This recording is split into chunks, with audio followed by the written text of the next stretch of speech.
दोस्तों आज मैं जिला रायबरेली तहसील ऊंचाहार ग्राम सभा अरखा मनाऊ इंदारा आया हूँ। यहाँ पर डॉक्टर आर.पी. मौर्य जी जो चिकित्सा अधिकारी हैं और अभी आप करीब 100-150 मरीजों के आसपास मरीजों को देखते हैं। और जब आप ऑन ड्यूटी थे तो उस समय मैंने सुना है कि करीब 200-250 मरीज आप एक दिन में देखते थे। और साथ-साथ मैंने ये भी सुना है आपके बारे में कि आप समाज सेवा का काम बढ़-चढ़ के करते हैं।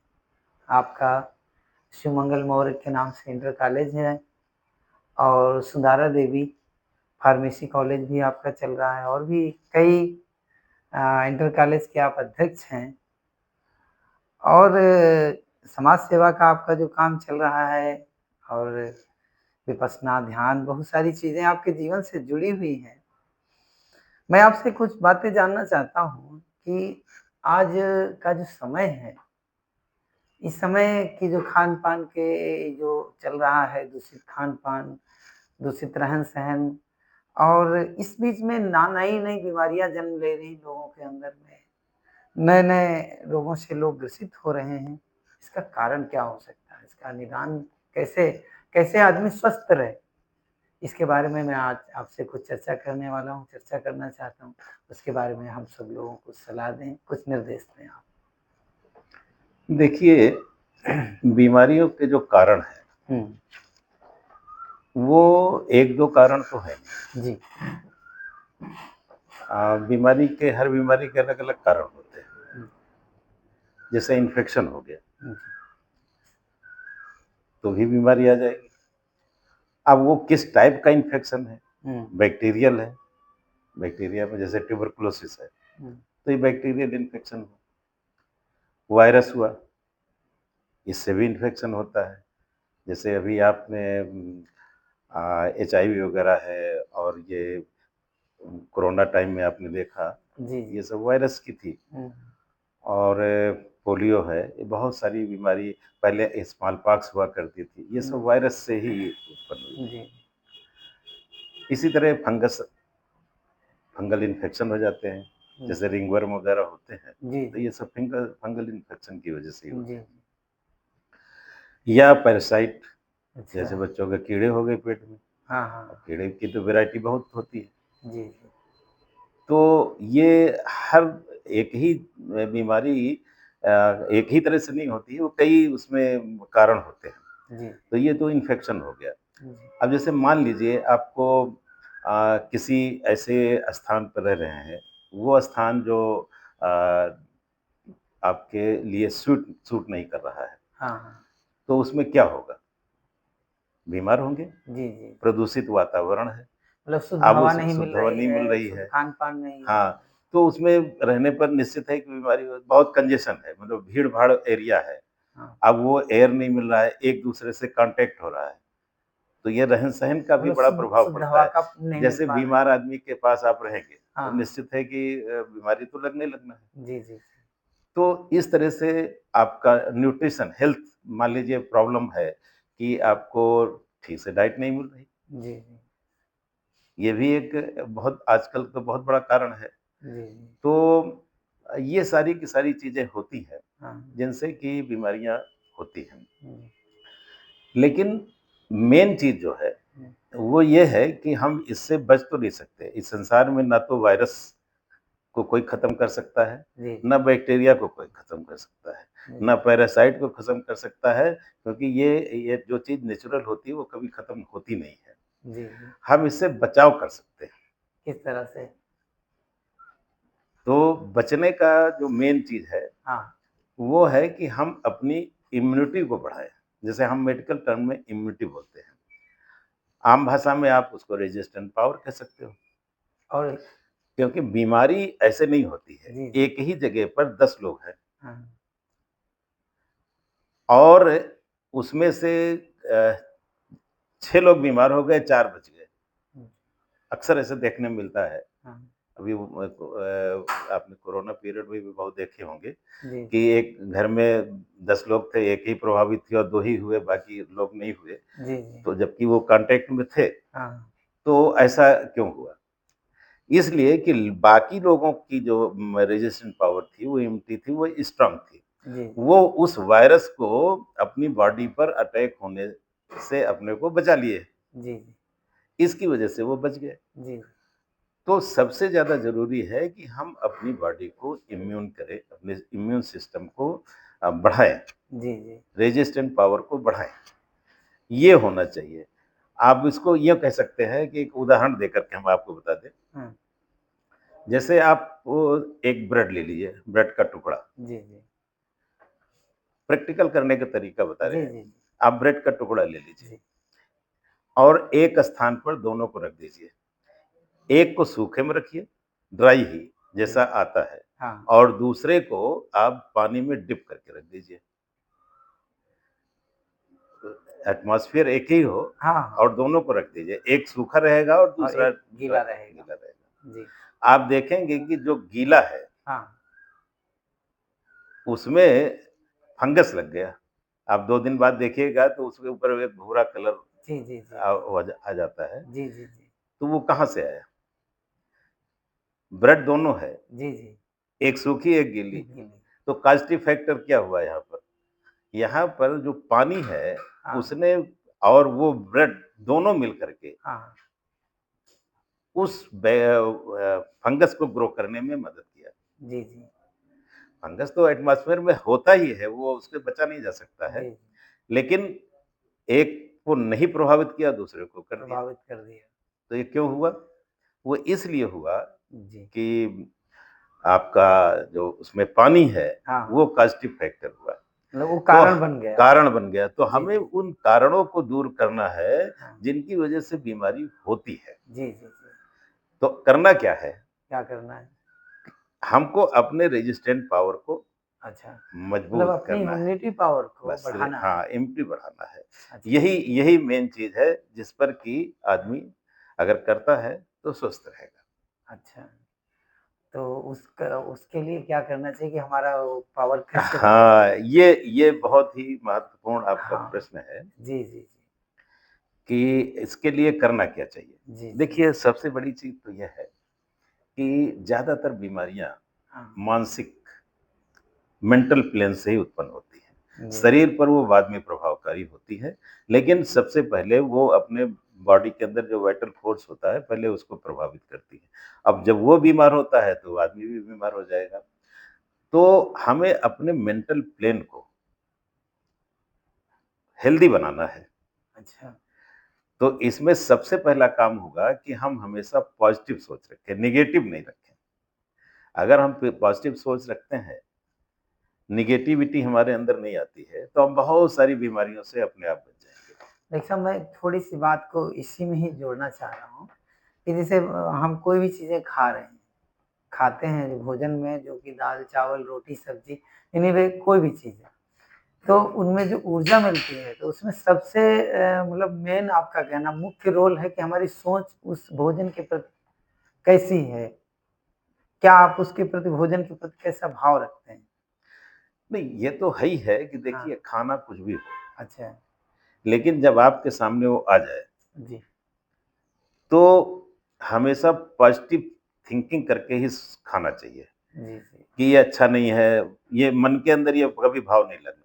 तो उसका जो हमारे बॉडी के अंदर जाएगी, हाँ, तो उसके जो गुण है, वो हाँ, कई गुना बढ़ जाएँगे। हम अगर नेगेटिव सोच करके खाते हैं, हुँ, तो अच्छा भी भोजन होगा, अच्छा, लेकिन वो उतना प्रभावकारी नहीं होगा, जितना हम ये सोच करके कि मेरे सामने जो भोजन है, वो बहुत ही अच्छा है, भले ही वो रूखा-सूखा ही क्यों ना हो। जी, जी, जी, लेकिन अगर बहुत ही अच्छी चीज़ें आ गई हैं हाँ, और हमारे खाने के टाइम में हमारी भावनाएँ ही गलत है, दूषित भावनाएँ तो हैं। वो उतना प्रभावकारी नहीं होगी, स्वास्थ्य के लिए उतना यहाँ तक कि जो अच्छी चीज़ है, वो भी हानिकारक हो सकती है। आपने देखा होगा जी, कि जब माँ गुस्सा हो, जी, जी, गुस्सा होकर के जब बेबी को फीड करती है, माँ अपना दूध पिलाती है बच्चे को, इरिटेट होकर के। जी, जी, तो बच्चे में हमने अक्सर देखा, चूँकि हम तो पेशेंट देखते ही रहते हैं, जी, जी, जी, तो जब वो गुस्सा करती है, तो बच्चे को 2 चीज़ें होने लगती है, या तो उल्टियाँ होंगी या तो लैट्रिन होने लगेगी।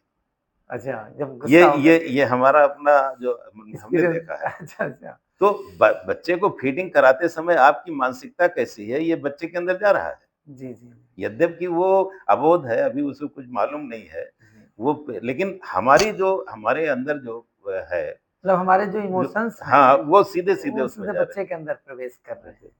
तो ये बहुत बड़ी चीज़ें हैं, इनको हमेशा ध्यान रखना चाहिए, जी ये लाइफ़स्टाइल की।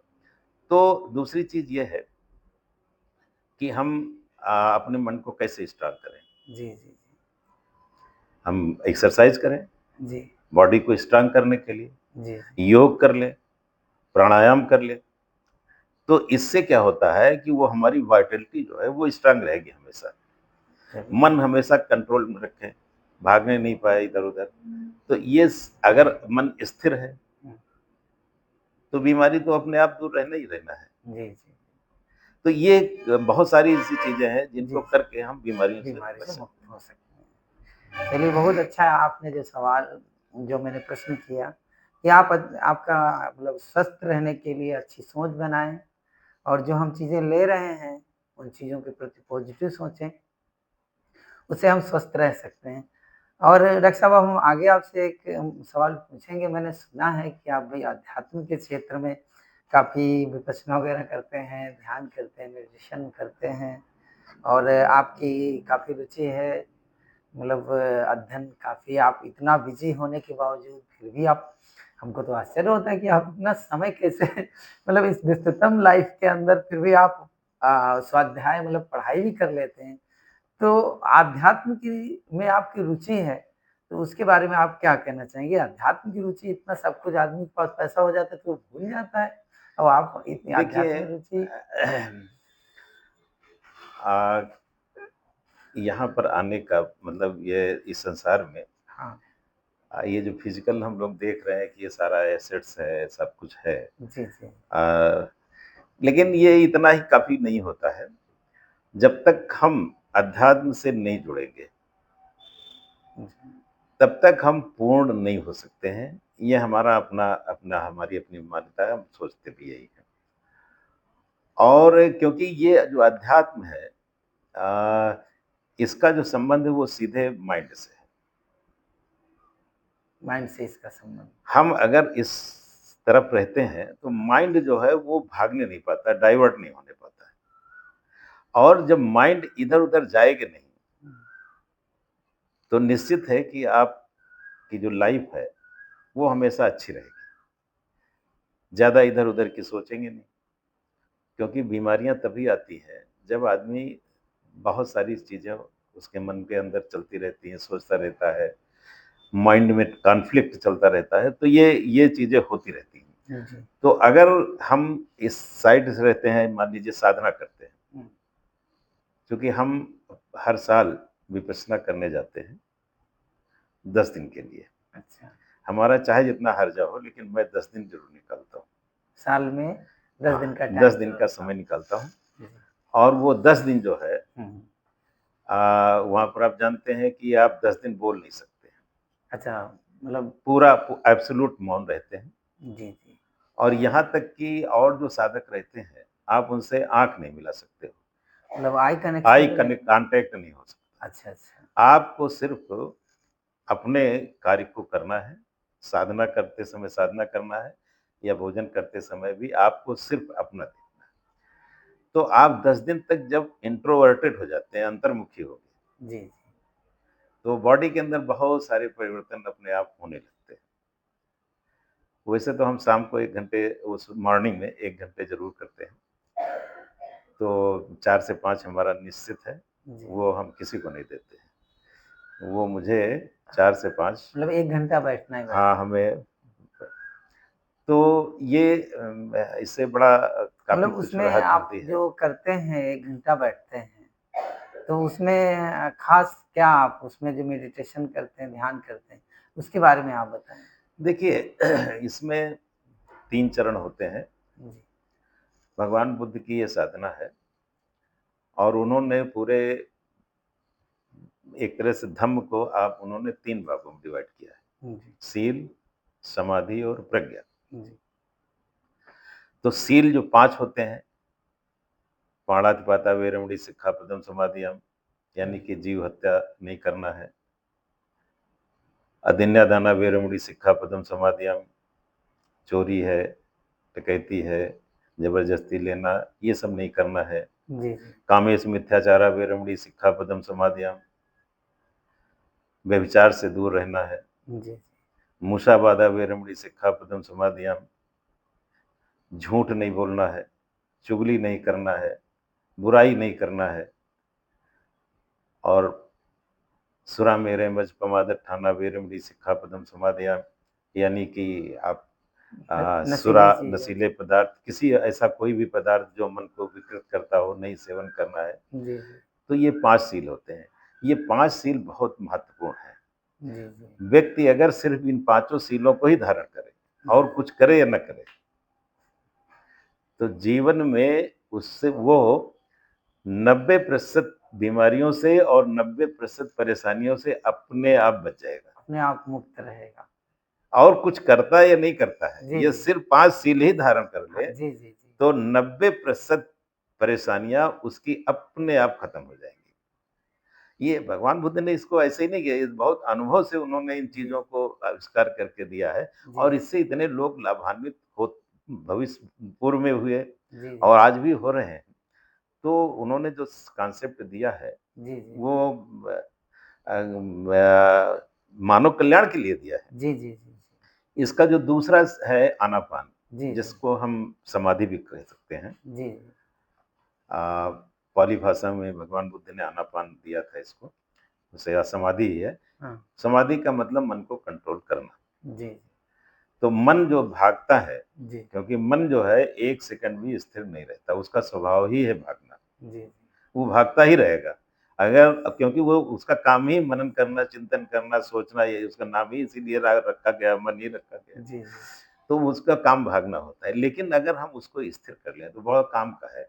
जी संसार के जितने भी अद्भुत कार्य आप सुनते होंगे या लोग बताते हैं कि उन्होंने फलाने ये कर दिया, वैसा कर दिया, वैसा, ये कुछ ऐसे हाँ अलौकिक कार्य आप सुन, हाँ कुछ चमत्कारिक वो लोग और ऐसा। हाँ, वो सिर्फ टोटल और कुछ नहीं है, वो सिर्फ मन का ही काम है। अच्छा अच्छा मन इतना ज्यादा शक्तिशाली है कि सैकड़ों परमाणु बम से भी कहीं ज्यादा इसके अंदर शक्ति है। जी जी इतना होता है। ये हम कंसंट्रेट करके उससे उपयोग नहीं ले पाते हैं, यही सबसे बड़ी चीज है। मतलब हमको अपने मन को कंसंट्रेट करके मतलब उसको कैसे अपने अनुसार। उसको यूजफुल बना लें। जी जी जी 2 तरह किया जा सकता है। जी जी देखिए, मन जैसे कोई भी कार्य है, हाँ वो उसके 2 रूप होते हैं। एक हम कंस्ट्रक्टिव वर्क कर सकते हैं, एक जी डिस्ट्रक्टिव वर्क कर सकते हैं। जी जी एक सृजनात्मक होता है और दूसरा उसका विनाशकारी रूप होता है। जी जी जी तो मन के भी 2 स्वरूप होते हैं। या तो आप चाहे उसको कंस्ट्रक्टिव मोड के लिए तरफ ले जाएं जी कि हम इससे अच्छा काम करेंगे, जी लोगों का भला करेंगे, अपना भी कल्याण करेंगे, और दूसरा है हम दूसरे का नुकसान भी कर सकते हैं। जी जी सब। तो डिस्ट्रक्टिव और कंस्ट्रक्टिव 2 चीजें होती हैं, मन का स्वभाव है। जी जी तो हम अगर साधना करते हैं, अच्छी साधना पॉजिटिव थिंकिंग की, जी तो वो हम हमेशा कहाँ रहते हैं, पॉजिटिव की तरफ जाते जी हैं जी और लोग कल्याणकारी होता है। जी तो ये आनापान हो गया। जी और इसके बाद है विपश्यना। जी जी विपश्यना का मतलब ये होता है कि बॉडी के अंदर जो व्यक्ति कार्य करता है वो संस्कार रूप में वहां पर मन के अंदर एकत्र होते रहते हैं। जी और ये जो संस्कार है, यही प्रारब्ध के रूप में रहते हैं, और जब फल देने का टाइम आता है तो यही फल भी देते हैं। जी तो संस्कार को मिटाना, ये विपश्यना का काम है। और ये कैसे होता है कि मतलब आप, संस्कार पूर्ण रूप से मिट सकते हैं विपश्यना के हाँ, बाद। बिल्कुल, बिल्कुल, बिल्कुल। ये यही भगवान बुद्ध का सबसे बड़ा कॉन्सेप्ट तो यही है ना। अच्छा देखिए, संस्कार है तभी जन्म होता है, संस्कार नहीं रहेगा तो जन्म होने का प्रश्न ही उठता है। तो सारे के सारे जो संस्कार है, भगवान बुद्ध ने उन इसी को मिटाने का ही कार्य किया है। मतलब और पूर्ण रूप से वो जब मुक्त हुए तब उन्होंने कहा कि अब हमारा दोबारा जन्म नहीं होगा। क्यों? क्योंकि अब हमारे अंदर कोई भी संस्कार बचा ही नहीं है। मतलब पूर्ण संस्कारों को पूर्ण निर्मूल करके निर्माण की स्थिति प्राप्त की जा किया सकती जा सकता है। तो ये ये जो विपश्यना साधना है, हाँ ये बहुत ही महत्वपूर्ण है, जी इसको जी। आदमी को करना चाहिए। चलिए आप जितना ज़्यादा से ज़्यादा कर सकते करेंगे। हैं, करें तो जी ये तो इससे लाभ ही लाभ है, जी। नुकसान नहीं होना है।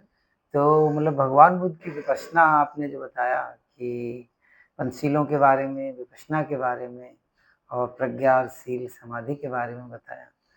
या और इसके अलावा मैं और आपसे एक प्रश्न जानकारी चाहता हूँ, प्रश्न कर रहा हूँ कि तथागत बुद्ध और सदगुरु कबीर साहब, वैसे आपने अभी तथागत बुद्ध के बारे में आपने बहुत अच्छा हम लोगों को जानकारी दिया। समाधि के बारे में, विपश्यना के बारे में, शीलों के बारे में बताया। तो अब हम ये जानना चाहते हैं कि भाई भगवान बुद्ध और सदगुरु कबीर साहब के जो विचार हैं, उनमें क्या सामंजस्य है? उन पर मैं चाहता हूँ कि थोड़े रूप में उनके दर्शन के बारे में और उनके सिद्धांतों के बारे में, अभी हालाँकि आपने भगवान बुद्ध के पर टिप्पणी किया। देखिए, मेरी नज़रों में हाँ, 2 ऐसे महापुरुष जी, जी। हुए, तो बहुत सारे महापुरुष हैं, लेकिन कबीर और बुद्ध, ये हाँ, ऐसे लोग जो हैं, हाँ, हाँ। ये महापुरुष जो हुए हैं, जी, जी, जी। इन्होंने कई एंगल से काम किए हैं। जी, अध्यात्म से लेकर के जी, जी। समाज समाज में जितना रूढ़वादिता, अंधविश्वास, हाँ, पाखंड, ढोंग, जी। इन पर करारा प्रहार किया है। भगवान बुद्ध के समय में तो हत्याएं बहुत हुआ करती थी ना, तब मतलब उस समय बलि प्रथा उस समय बहुत बलि ज़्यादा है। प्रथा बहुत जबरदस्त थी। जी, तो उनको तो हमेशा शुरू से ही बलि से ही जूझना पड़ा था कि ये नहीं होना चाहिए, क्योंकि उस समय जो यज्ञ हुआ करते थे उसमें जानवरों का की बलि ही ज्यादा हुआ करती थी। और यह देख करके राजा लोग क्या करते थे, कोई राजसूय यज्ञ कर रहा है, कोई अश्वमेध कर रहा है, कोई तमाम तरह के यज्ञ के नाम पर बलि दिया जा रहा था। वैसे भी घर में भी रोज कोई न कोई व्रत त्योहार में ये सब काम किया करते थे।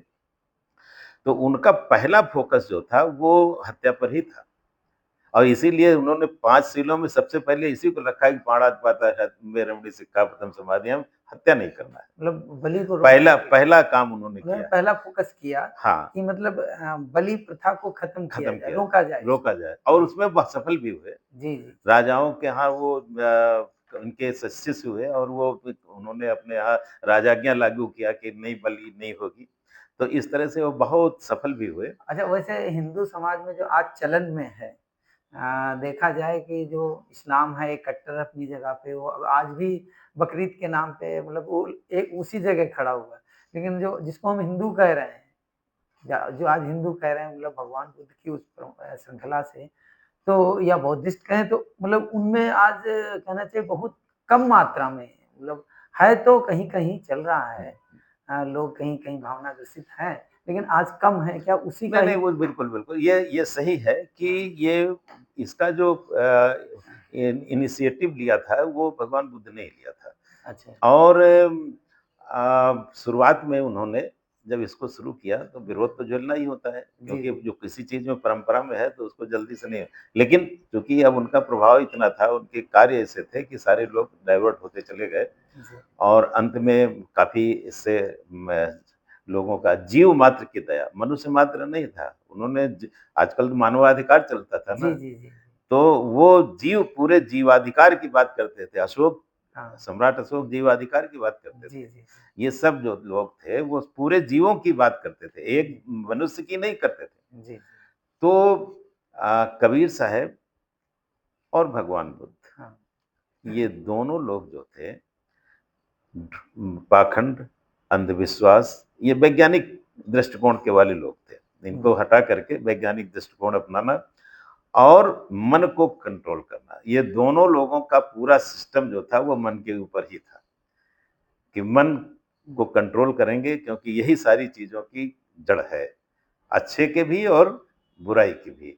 तो मन को एकाग्र करना। मतलब भगवान बुद्ध की जो देशनाएँ हैं, शुरुआत ही कहना चाहिए कि मैंने सुना है कि उनकी जो पहली गाथा मनोपुब्बगम्मा। मनोपबद्धमादम्मा मनोसेठा मनोमया हाँ। मनसा च प्रदुष्टेन भासत व करोति जी, जी। ततोनं दुःख मनवेति चक्को व चक्कम व बतु वाह! तो बतु।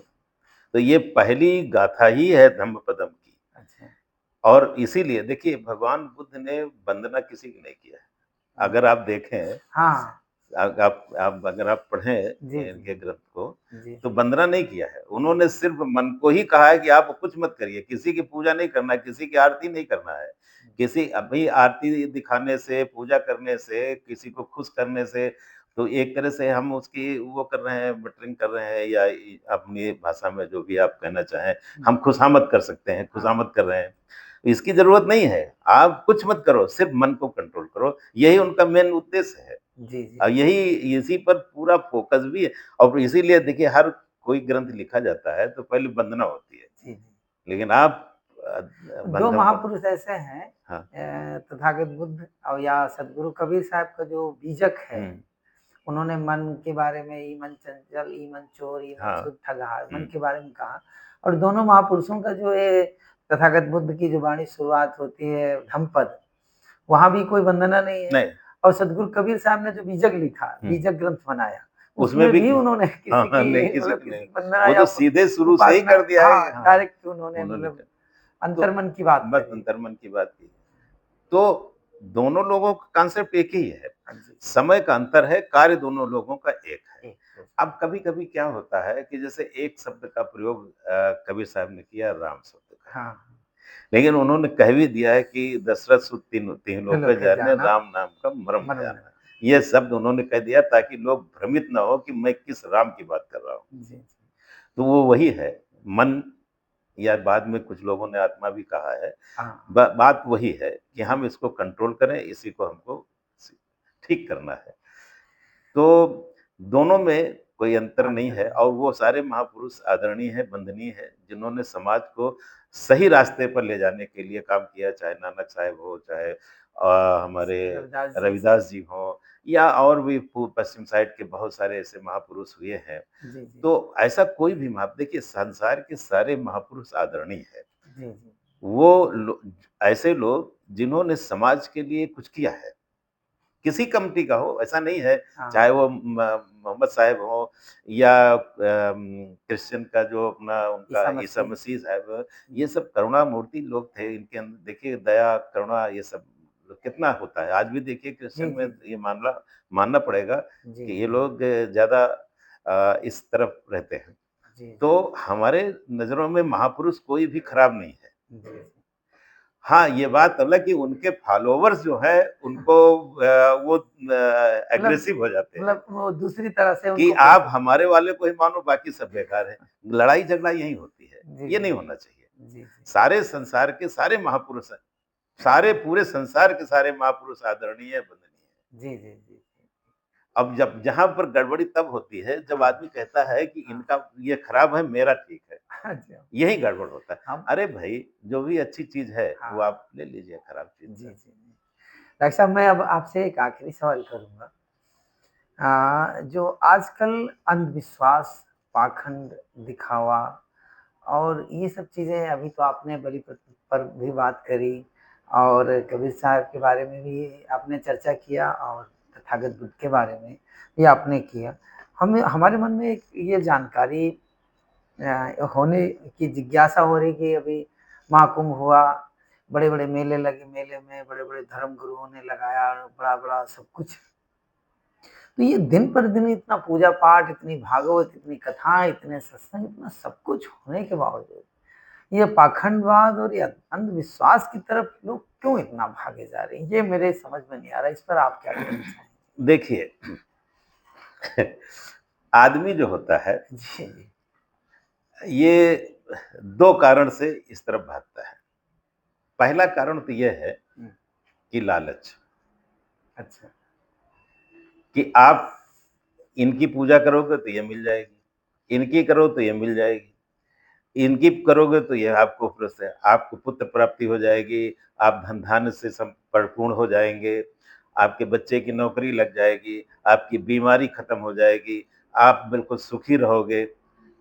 हमारे यहाँ आदमी काम नहीं करना चाहता है, बहुत लेजी टाइप के लोग हैं यहाँ पर। ऐसा नहीं है, वो है तंदुरुस्त, सब कुछ है, लेकिन काम करने में, काम करके ये सब चीजें अर्निंग करना, ये शॉर्टकट वाले ज्यादा हैं। अच्छा। कि अगर पूजा करने से सब कुछ है तो काम करने की क्या जरूरत है, अगरबत्ती उतारिए, रात दिन पूजा कर लीजिए, पैसा मिल जाएगा। और ये जो कथावाचक लोग हैं, ज्यादातर जो गुमराह करने वाले, तो यही कहते भी हैं कि अगर आप पूजा करेंगे तभी आपके पास सब कुछ आएगा। वो इसलिए करते हैं क्योंकि वो उनका धंधा है। तो कोई आदमी अपना धंधा तो नहीं बंद करना चाहेगा ना। तो ताकि लोग मेरी बात को ज़्यादा सुनेंगे, मेरे पास ज़्यादा आएँगे, तो ज़्यादा चढ़ावा चढ़ाएँगे, तो ज़्यादा आप देख भी रहे हो कि लोग हाँ, हाँ। एक-एक कथा का वाचक जो है 10-10 10-10, लाख 20 रुपए, हाँ, 10-10, 20-20 20 लाख, लाख, हाँ, 50-50 लाख रुपया हाँ। लेकर के जी, कथा जी, कहता जी। है। और कहता क्या है? वो सही रास्ते वैज्ञानिक बात कभी नहीं बताएगा। आप किसी कथावाचक को देखिए, हाँ। वो कभी आपको वैज्ञानिक बात नहीं बताएगा। वो वही बताएगा कि जिसमें चढ़ावा ज़्यादा चढ़ाना हो, जिसमें आपको कि हमारी सेवा करोगे तभी आपको पुण्य मिलेगा, जी, जी, या जी, इस जी। तरह की ऐसी ही चीज़ बताएगा मतलब जिसमें उसका हित साधन हो। हाँ, मतलब आपका हो या नहीं हो उससे हाँ, मतलब नहीं है, लेकिन उसका हित ज़रूर हो। मतलब उसकी जो बुद्धि है कहीं न कहीं शोषित भाव लिए हुए है हाँ, कि कि वो मेरा काम चलता रहे, आपका हाँ, होता है मतलब कल्याण उसका नहीं। धंधा चलते रहना चाहिए। ये तो लालच, पहला कारण जो होता है वो हाँ, लालच है। अच्छा। व्यक्ति जो है बहुत ही लालची है, काम न करना पड़े, ज़्यादा मिल जाए। और इसका एकमात्र उपाय जो लोगों उनको बताया गया है कि आप पूजा करिए और आपके पास सब कुछ अपने आप हो जाएगा। दूसरा, जी। भय, डर, कि अगर ऐसा नहीं करोगे तो आपका ये नुकसान हो जाएगा। अच्छा। वही जैसे मान लीजिए बता दिए कि अगर ये देवी देवता आपके ऊपर नाराज हो गए तो आपका ये नुकसान कर देंगे। हाँ। तो आदमी सोचता है कि चलो भाई नुकसान ना होने पाए, नाराज ना हो पाए, इनको खुशी रखो, इन्हीं की पूजा करते रहो। तो लोगों को अंधविश्वास की तरफ मोटिवेट किया जाता है। ऐसे नहीं जाता है आदमी, ये मोटिवेशन के कारण हो रहा है। मतलब जो आ रहा, चढ़ रहा, वो तो जा तो उसी के पास में रहा हूँ, जो वहाँ पुजवा रहा। इसीलिए कह रहे हैं कि देखिए, हाँ, जैसे हमने आप बीमार हैं, हाँ। मैंने कहा कि ये दवा खा लीजिए तो आपके पेट का दर्द खत्म हो जाएगा। जी, आपने मेरी बात को मान लिया, जी, आपने दवा खाया और दर्द नहीं जा रहा है, तो आप तुरंत प्रश्न करेंगे कि डॉक्टर साहब आपने जो कहा कि इससे दर्द खत्म हो जाएगा, नहीं जा रहा है, जी, जी, जी, तो क्यों नहीं जा रहा है? तो इसको भई या तो आपकी बीमारी को हमने देखा समझा नहीं, जी, जी, और जो हमने दवा दिया वो उस बीमारी का नहीं है, जी, तभी बीमारी तो बढ़ रही ना, जी, दर्द जी। गया नहीं ना। दर्द नहीं गया। आपने कहा कि इस काम को कर लीजिएगा तो हम आप जैसे कथावाचक लोग जो करवाते हैं हाँ। कि आप ये काम कर लीजिए, आपके सारे सारे कष्ट कट जाएँगे। और उतना करने के बाद भी नहीं कटा, इसका मतलब जो आपने बताया वो गलत है ना। गलत है, बिल्कुल, बिल्कुल सीधे गलत। सीधी-सीधी जी, जी। बात है हाँ, कि अगर कहा कि ये कर लीजिएगा और आपका काम हो ठीक हो जाओगे, और फिर भी नहीं ठीक होता, जी, तो इसका मतलब कहीं न कहीं तो गड़बड़ है ना। जी, जी, आपने जो दवा दिया वो ठीक नहीं है। जी, जी, उसने जो फ़ॉर्मूला बताया वो गलत है। जी, जी, तो जो लोग शोषण इनका हो रहा है, हाँ, वो बीमारी जो दवा का जो उनकी बीमारी है, वो जो सही उपचार बताना चाहिए, वो सही उपचार तो कोई बताता नहीं। जी, सही उपचार एक ही है हाँ। कि सारी चीज़ों से कट करके इनको सबको छोड़ दीजिए, किनारे कर दीजिए मतलब और आप अपने में स्थिर रहिए, अपने मन को कंट्रोल करिए, ये सारी बीमारी अपने आप गायब हो जाएँगी। और जितना ही स्थिर तरफ भागेंगे उतना ही परेशान, क्योंकि हम तो यहाँ पर रोज़ देखते रहते हैं ना, ऐसा कोई दिन नहीं है 2, 4, 6 लोग झाड़-फूँक करा करके और ये सारी की सारी चीज़ें करवा कर के ना आते हों। जी, जी, मतलब पर डे की बात कर रहे हैं। जी, जी, जी। मतलब 1-2 लोग ऐसे 1-2 आए। के 1-2 की बात नहीं, हम दसियों लोग की बात बता रहे हैं कि पर डे यही करके आते हैं और तब तक बीमारी काफ़ी बढ़ जाती है। अब वो इसी में पड़े रहते हैं। नहीं तो इनसे पूर्ण रूप से, इन धर्म गुरुओं से जिनको आप कह रहे हैं कि ये पाखंडवादी लोग, इनसे कैसे बचा जाए? अब देखिए इसके लिए तो यही है कि भई आप किसी अच्छे आदमी के पास उसकी बात सुनिए हाँ, और मन को इन सब चीज़ों की तरफ से हटाइए। ये देखिए, एक तो निश्चित है हाँ, कि इस संसार में कोई किसी को जैसे होता नहीं कि देवी कष्ट दे रहा है, देवता कष्ट दे रहा है, ईश्वर कष्ट दे रहा है, कोई किसी को कष्ट नहीं देता है। ये कॉन्सेप्ट हमेशा मन में रख लेना चाहिए। भगवान को क्या पड़ी, एक तरफ कहते हो कि भगवान की सारी संसार है, कहते हैं लोग, भगवान को मानने नहीं वाले तो लोग क्या, कहते हैं, हाँ हाँ, कहते हैं कि नहीं कहते? जी जी, कौन सा बाप चाहेगा कि मेरी संतान कष्ट में रहे? कोई नहीं चाहेगा, संसार का कोई भी बाप, कोई माँ, बाप पेरेंट्स जो है वो कभी चाहेंगे कि मेरे बच्चे कष्ट में रहें? नहीं, बाप कभी बाप नहीं चाहेगा ना। बाप कभी नहीं तो चाहेगा। फिर कौन सा भगवान है वो चाहेगा कि एक लड़का बीमार रहा है, एक लड़का परेशान रहा है, एक को खाना नहीं मिले, एक नंगा घूमे और ये और खुश एक को रहे, राजा बना दे? जी या जी, ऐसा भी कोई भगवान हो नहीं नहीं, सकता है क्या? ऐसा तो कोई भगवान नहीं हो, नहीं क्योंकि हो सकता ना। क्योंकि बाप है। इसका मतलब यह है कि या तो भगवान का कॉन्सेप्ट गलत है, या तो वो जो कर रहा है वो गलत कर रहा है। अगर है भी और इस तरह हो रहा है तो गलत है। ऐसा क्यों होता है? मतलब या तो भगवान है नहीं, और यदि है तो वो गलत कर रहा है। गलत कर रहा है। तो ये होता क्यों है? उसका जी मुख्य कारण यही है कि जी व्यक्ति जो भी कार्य करता है, वो अच्छे स्थिति में हो या बुरी स्थिति में, जी वो उसका अपना स्वयं का कार्य है। जी जी, अच्छा कार्य किया है, मेहनत करके, जो लड़का मेहनत करके पढ़ा, हाँ, वो आगे बढ़ गया, जी जी उसकी लाइफ आज अच्छी है। जी जी और जो दिन भर सोता रहा, खा करके घूमता रहा और किताब खोलकर पढ़ा नहीं, जी जी तो जीवन भर दुखी रहा कि नहीं रहा? जी जी, तो इसमें भगवान की कौन सी गलती है जरा बताइए? करना तो उसी को है करना ना। उसको है। आज भी लोग, जी जी भले ही छोटा तो उसके पास खेती कम है या मजदूरी करता है, सुबह से शाम तक मजदूरी करता है, शाम को आराम से सोता है, उसे तो कोई कष्ट नहीं होता है। जी क्यों? क्योंकि वो अपने उस पर कार्य कार्य पर विश्वास रख रहा है, जी, कर्म पर कर्म विश्वास पर है। विश्वास रखता है। जी तो ये संसार पूरा कर्म के ऊपर है। जी इस कॉन्सेप्ट को ये कोई नहीं बताता है, लेकिन सबको सब ये होता है कि आपकी सारी बीमारी जो है वो पूजा पाठ से दूर हो जाएगी। तो यही अंधविश्वास है, इसी को दूर करना है। तो हमारे जो महापुरुष हुए हैं, जी चाहे कबीर हो, नानक साहब हो, या भगवान बुद्ध हुए हों, या रविदास साहब हुए हो, या और भी बहुत सारे महापुरुष हैं। उन लोगों ने यही बताया ना कि आप अपने कर्म को दुरुस्त करिए, सुखी रहोगे। ये जो भागने का इधर-उधर, आप किसी के झांसे में पड़ो नहीं।